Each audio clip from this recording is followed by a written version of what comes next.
Сәлем, Жандос. Біздің сабағымыз саған ұнады ма?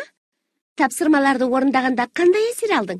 Компьютер алдында көбірек отырғың келген шығар, Әрине, компьютер кімге ұнамайды? Ойындарды айтсаңшы, қайталап ойнай бергің келеді. Жақсы екен. Басқа да құпиялары бар екен. Оны мына тақырыпты мұқият тыңдау арқылы түсінуге болады. Себебі, дыбыстау арқылы біз өз ойымызды білдіріп жеткізе аламыз. Дауысты дыбыс әріптеріне қандай әріптер жатады, білесің бе?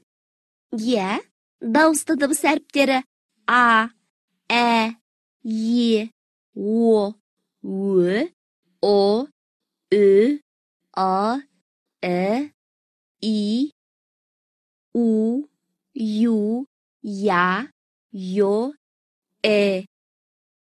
Ауа өкпеден кедергісіз шығып, үннен ғана тұратын дыбыстарды дауысты дыбыстар дейміз. Жарайсың, Айгүл. Енді тақырып бойынша мәліметтерді бірге тыңдайық. Айгүл, ережені мұқият тыңдадың ба?